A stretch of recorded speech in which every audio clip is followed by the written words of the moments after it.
오늘 우리에게 주신 살아계신 하나님 말씀 예레미야 25장 30절로 38절의 말씀입니다. 이 말씀을 한 절씩 교독하겠습니다. 그러므로 너는 그들에게 이 모든 말로 예언하여 이르기를 여호와께서 높은 데서 포효하시고 그의 거룩한 처소에서 소리를 내시며 그의 초장을 향하여 크게 부르시고 세상 모든 주민에 대하여 포도 밟는 자 같이 흥겹게 노래하시리라. 요란한 소리가 땅끝까지 이름은 여호와께서 문 밑쪽과 다투시며 모든 육체를 심판하시며 악인을 칼에 내어 주셨음이라. 여호와의 말씀이니라. 만군의 여호와께서 이와 같이 말씀하시니라. 보라, 재앙이 나서 나라에서 나라에 미칠 것이며 큰 바람이 땅 끝에서 일어날 것이라. 그날에 여호와께서 죽임을 당한 자가 땅 이 끝에서 땅 저 끝에 미칠 것이나 그들을 위하여 애고가는 자가 없고 시신을 거두어 주는 자도 없고 매장하여 주는 자도 없으리니 그들은 지면에서 분토가 되리로다. 너희 목자들아 외쳐 애곡하라. 너희 양떼의 인도자들아 잿더미에서 뒹굴라. 이는 너희가 도살을 당할 날과 흩음을 당할 기한이 찼음인즉 너희가 귀한 그릇이 떨어짐같이 될 것이라. 목자들은 도망할 수 없겠고 양떼의 인도자들은 도주할 수 없으리로다. 목자들이 부르짖는 소리와 양떼의 인도자들이 애곡하는 소리여 여호와가 그들의 초장을 황폐하게 함이로다. 평화로운 목장들이 여호와의 진노하시는 열기 앞에 적막하게 되리라. 함께 읽겠습니다. 그가 젊은 사자같이 그 굴에서 나오셨으니 그 호통치시는 분의 분노와 그의 극렬한 진노로 말미암아 그들의 땅이 폐허가 되리로다 하시니라. 아멘. 네, 오늘 살펴볼 이 예레미야 25장, 특별히 오늘 본문인 이 예레미야 25장의 후반부 이 말씀은 참 강렬한 이미지들이 많이 등장합니다. 먼저 무서운 사자의 이미지가 등장하는데요.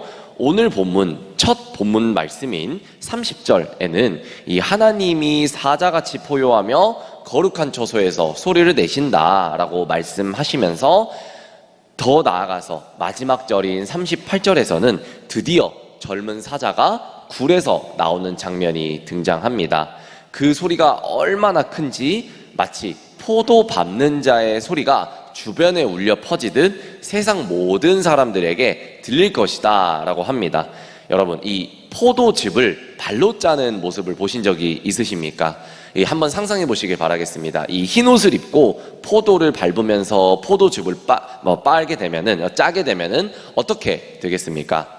이 검붉은 포도즙이 옷에 튀어서 온통 이 붉게 몸을 물들이듯이 하나님의 심판으로 인해서 곳곳에서 이 검붉은 피가 터져 흐르게 됨을 우리가 이미지를 통해서 예상해 볼 수 있지요. 이런 이 말씀을 통해서의 잔혹한 이미지에 이어서 31절 말씀에는 법정적인 재판의 이미지도 등장합니다. 31절에 요란한 소리가 등장합니다. 이 요란한 소리란 군대가 이동할 때 쓰는 단어인데요. 이 하나님의 심판의 도구로 사용된 바벨론의 군대가 각처에 다니면서 사람들을 잔인하게 살육할 것을 시적으로 묘사한 장면이 바로 요란한 소리의 내용입니다. 또한 이 31절에 문 민족과 다투신다라는 말씀은 법정에서의 그 시시비비를 다투는 것을 의미합니다. 하나님께서 심판하시는 판결 어떻게 되겠습니까? 판결의 결과는 사람이 이기겠습니까? 하나님이 이기겠습니까? 판결의 결과는 이 불보듯 뻔하죠. 당연히 하나님께서 심판하시는 판결은 하나님이 승리하실 수밖에 없습니다. 모든 육체는 악인으로 판정되어서 칼의 심판을 받게 된다는 것이죠. 뿐만 아니라 이 32절 말씀에 보시면 전쟁의 이미지도 등장하는데요. 특별히 만군의 여호와라는 표현이 등장합니다. 군대를 이끌고 무참히 짓밟고 다니는 적의 장수가 다름 아닌 하나님이라는 사실이 너무나도 충격적이시죠. 이러한 무시무시한 하나님의 심판은 나라에서 나라에 미치고요, 또 땅 이 끝에서 저 끝에 미치는 전면적인 심판이 될 것입니다. 결국 이 33절의 말씀처럼 여호와에게 죽임을 당한 자가 가득하고 살아남은 자가 없기 때문에 그들을 위해 울어주거나 그들의 시신을 거두어서 매장하여 주는 자도 없고 그저 땅에서 모두가 쓰러져 버리고 말 것이다 라는 이미지가 이 말씀 속에 등장합니다. 영화에서나 볼 것 같은 그런 장면인데요, 한 사람도 예외 없이 다 죽고 바람에 먼지만 이는 이 폐허의 세상을 오늘 이 말씀을 통해서 등장하게 된다는 것이죠. 이미지가 어떻습니까? 너무나도 잔인하죠. 소망은 하나도 없어 보입니다. 이렇게 잔인한 말씀이 등장하는 이유가 무엇이겠습니까? 바로 하나님의 심판은 미치지 않는 곳이 없다라는 것입니다.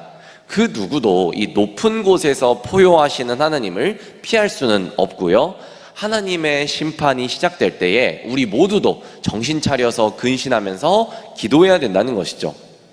그래서 34절 말씀은 이 목자들에게 호소합니다. 이 34절의 말씀을 다시 한번 직역해 보면요, 애곡하라 목자들아 애곡하라, 울부짖고 나뒹굴어라 이 양떼를 인도하는 자들이여 라는 말씀이 되게 됩니다.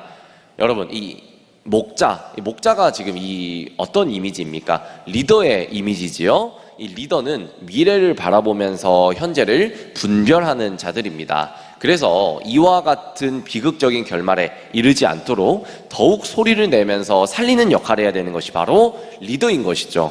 그러나 애석하게도 이 34절 말씀, 아까 직역해 드리는 것처럼 목자들이 외쳐 애곡하면 용서해 주리라 라고 하는 이 미래를 바꿀 수 있는 기회를 주는 말씀이 34절의 말씀이 아닙니다. 내가 너희를 용서해 주겠다, 용서하라, 회개하라, 애곡하라 라는 말씀이 34절의 말씀이 아니고요, 이미 돌이키기엔 늦었다, 그러니 심판을 왜 당하는지 알고나 나서 죽어라 라고 하는 것이 이 34절의 암울한 선언의 말씀입니다.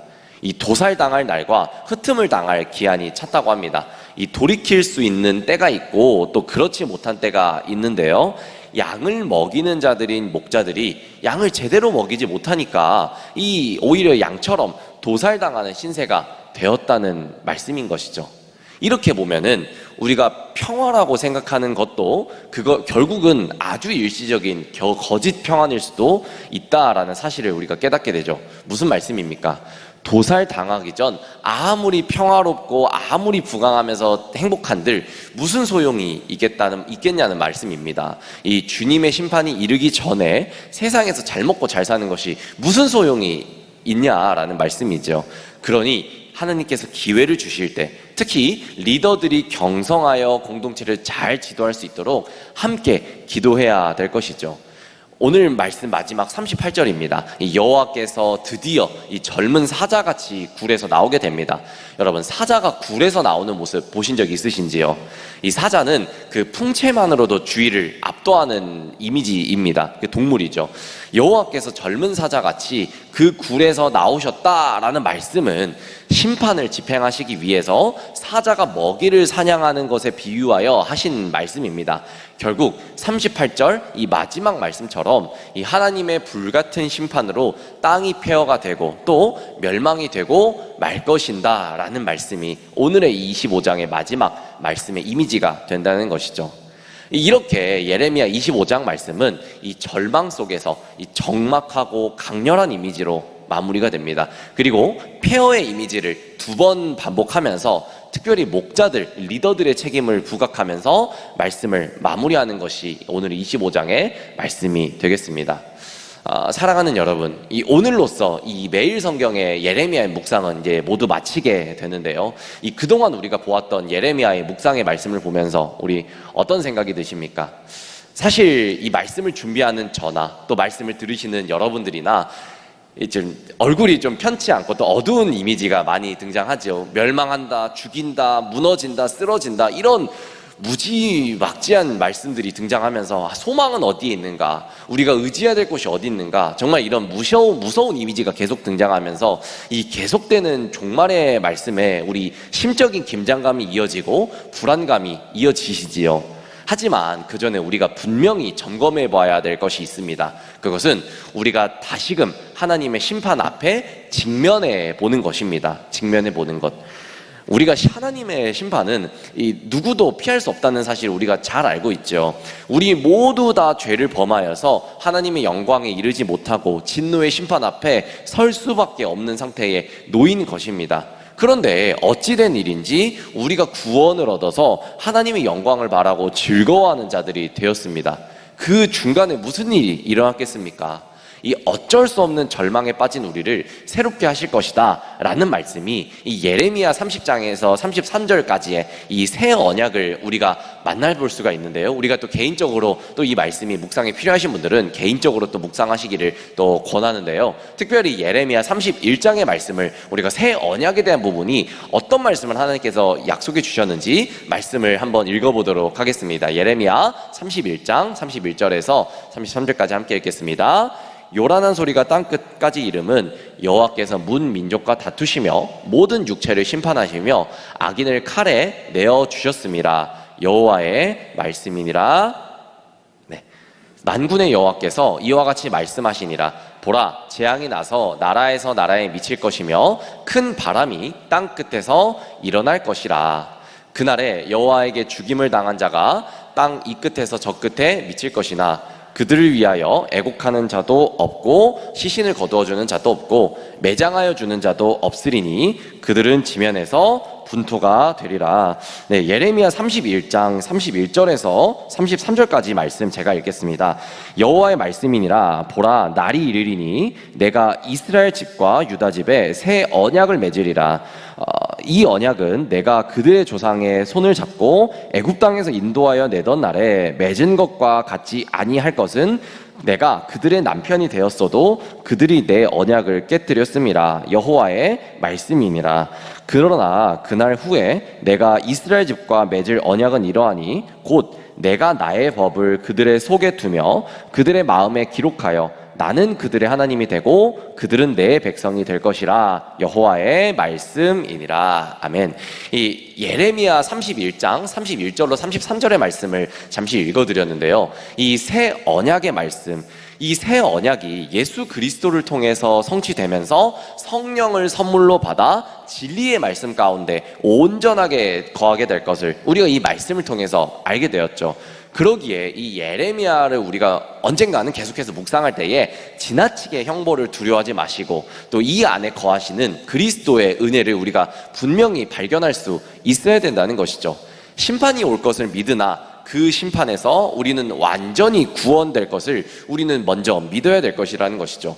구원의 확신 없이 두려움에만 빠져 있는 것은 이 예레미야를 통한 하나님의 온전한 가르침이 아니라는 것이죠. 언젠가 이제 목사님과 사무장님과 해서 권사님과 해서 이 평양냉면을 먹으러 간 적이 있습니다. 이 평양냉면 또 이제 드셔보신 분은 아시겠지만 참 너무 슴슴하죠. 그러나 이제 그쪽에서 말씀하시고 얘기하는 것은 슴슴하나 이 안에 고소한 맛이 있다. 이 맛을 느껴야 된다라는 이제 그 직원의 언급을 한번 들은 적이 있었는데요. 정말 그것을 아무것도 모를 때 먹었을 때는 죄송합니다, 걸레밥 맛이 나는 이런 이미지가 또 제가 얘기한 게 아니면 그 이미지가 있더라고요. 근데 이 평양냉면을 이제 이것을 먹어보면 깊은 맛이 있습니다라고 이제 얘기했을 때 정말 먹어보니까 이 깊은 맛이 분명히 있었던 것이 좀 기억이 납니다. 이처럼 우리도 이제 예레미야의 그냥 말씀을 모르고 지나갈 때는 죽인다, 무섭다, 이렇게 정말 무서운 이미지가 많이 등장할 수 있지만 분명히 우리는 알 수 있죠. 이 말씀이 있으나 우리가 예레미야 31장 말씀을 봤을 때 새 언약, 우리를 분명히 구원해 주실 것이다, 이 구원의 확신이 있을 때에 이 예레미야의 말씀이 비로소 빛이 발하고 우리에게 정말 달콤한 말씀, 또 귀한 말씀으로 올 수가 있다는 것이죠. 반면에 우리가 예레미야를 묵상할 때 또 주의해야 될 점이 있습니다. 이 죄의 심각성을 간과하고 너무나도 쉽게 십자가로 건너뛰지 않기를 바랍니다. 무슨 말씀입니까? 하나님이 죄에 얼마나 진노하고 슬퍼하시는지 충분히 헤아리시면서 우리도 우리 죄에 대해서 그렇게 울 수 있는 시간이 분명히 있어야 된다는 것이죠. 사랑하는 여러분, 오해하시면 안 됩니다. 구원을 얻고 용서를 받았으니까 이제 죄를 지어도 괜찮다라고 생각하면 안 된다는 것이죠. 하나님은 우리를 이렇게 만드셨습니다. 하나님은 우리가 죄를 지어도 되도록 구원하신 것이 아니라 죄로부터 구원하신 것이 바로 하나님이라는 것이죠. 다시 한번 말씀드릴게요. 하나님은 우리를 죄를 지어도 되도록 구원하신 것이 아니라 죄 그 자체, 죄로부터 구원하신 것이 하나님이라는 것이죠. 그러니까 이 죄를 미워하면서 계속해서 죄에서 돌이키는 삶을 살기 위해서 피 흘리기까지 우리가 이렇게 싸우는, 죄에 대해서 싸우는 우리의 모습이 분명히 돼야 된다는 것이죠. 그러나 그리스도 밖에 있는 자들에게 하나님의 심판은 여전히 현재 진행형이죠. 이미 마음이 황폐해졌기 때문이죠. 이 로마서 1장 28절 말씀을 보면은 그들이 마음에 하나님 두기를 싫어하매 하나님께서 그들을 그 상실한 마음대로 내버려 두사 합당치 못한 일을 하게 하셨으니 라는 말씀이 이 로마서 1장 28절 말씀에 등장합니다. 여러분, 내버려 두는 것이 무엇입니까? 관심이 없는 것이죠. 나랑 전혀 무관한 사람이 있습니다. 예를 들어서 나랑 전혀 무관한 사람이 있는데 누군가에게 예의 없게, 식당에서 우리가 볼 수 있죠. 누군가에게 예의 없게 대하는 것을 보면서 내가 저 사람의 성격을 단숨에 바꿔버려야지, 내가 고치고 말 것이야 라고 생각하지 않죠. 오히려 관심이 없기 때문에 내버려 둡니다. 왜죠? 나와 상관이 없기 때문이죠. 하나님께서 상실한 마음대로 내버려 두는 것은 무엇이겠습니까? 더 이상 자녀로 인정하지 않는 것입니다. 그리고 그대로 내버려두면 어떻게 되겠습니까? 폐허가 될 것입니다. 우리가 예레미야에서 보았던 처참한 결말보다 더 비극적인 영원한 형벌에 처하게 될 것입니다. 그러니 우리 계속해서 새 이스라엘 된 교회 된 우리는 영적인 리더, 즉 거룩한 제사장 나라가 되어서 세상 사람들로 하여금 그리스도 안에서 구원받고 평강을 누리게 하는 사명을 충실히 감당해야 될 것입니다. 사랑하는 여러분, 더불어서 우리는 주의해야 됩니다. 계속해서 드러나는 심판, 그 누구에게도 예외가 없음을 이 말씀을 통해 배우고 있지만 우리가 이것을 더욱더 깨달아야 됩니다. 하나님의 택한 백성에 대한 심판은 하나님의 자비가 들어있습니다. 우리의 사랑하는 자녀나 가족에 대한 훈계, 이 안에는 사랑이 있죠. 내 자녀가 망하거나 내가 스트레스 받아, 내가 스트레스 풀 거야 라고 이 자녀를 징계하는 부모는 없죠. 훈계하는 부모는 없죠. 왜 훈계를 합니까? 잘 되기를 바라는 마음, 그리고 내가 겪었던 인생의 경험 중에 좋은 경험을 가르치기 위해서 훈계를 하죠. 사랑해서 훈계한다는 것이죠. 하나님께서 택한 백성에 대한 심판도 이와 같습니다. 사랑하기 때문에 훈계하는 것이죠. 그와 반대로 불신자의 심판은 어떻습니까? 우리가 사회적인 범죄를 저지른 이들을 징계하는 것은 사랑하기 때문에 징계하나요? 아니죠. 사회적 안정과 치안 유지를 위해서 감옥에 가두거나 봉사를 지시합니다. 사랑하는 것이 아니죠. 불신자에 대한 심판도 그러합니다. 하나님의 자비와 사랑이 그곳에는 없습니다. 그 목적은 영원한 멸망, 영원한 징계지요. 그렇다면 우리는 심판을 받아들일 때 영원한 멸망의 목적으로 받아들여야겠습니까? 아니면 하나님의 자비로 받아들여야 되겠습니까? 우리는 분명히 알 수 있습니다. 하나님의 심판을 겸손하게 준비하면서 이것은 하나님의 자비라는 사실을 분명히 깨닫고 우리는 늘 기도로 깨어 있어야 되겠습니다. 또 한 가지, 우리는 영적인 리더로 부름받았습니다. 스포츠 경기를 우리가 보게 될 때에 팀이 잘 못해서 성적이 떨어지면은 선수가 징계를 받는 것보다도 감독이 경질되거나 징계를 받는 경우가 많습니다. 여러분들이 속한 공동체가 분명히 있죠. 이 공동체를 기억하시면서 오늘 기도했으면 좋겠습니다. 하나님께서 허락하신 공동체에 여러분은 모두 영적인 리더입니다. 그 책임감을 가지고 하나님을 묵상하면서 믿음의 본이 되는 저와 여러분들의 순종의 자세가 분명히 있어야 된다는 것이죠.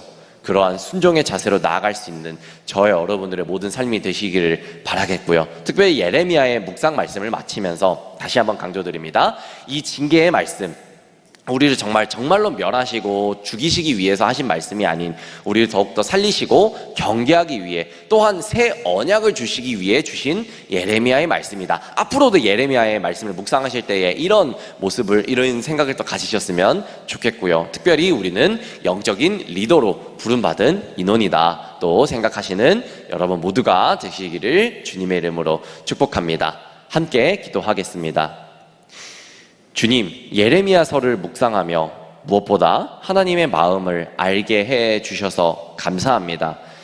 폐허 같은 세상의 모습을 통해 주님의 마음도 얼마나 황폐하셨을지 감히 또 헤아려 봅니다.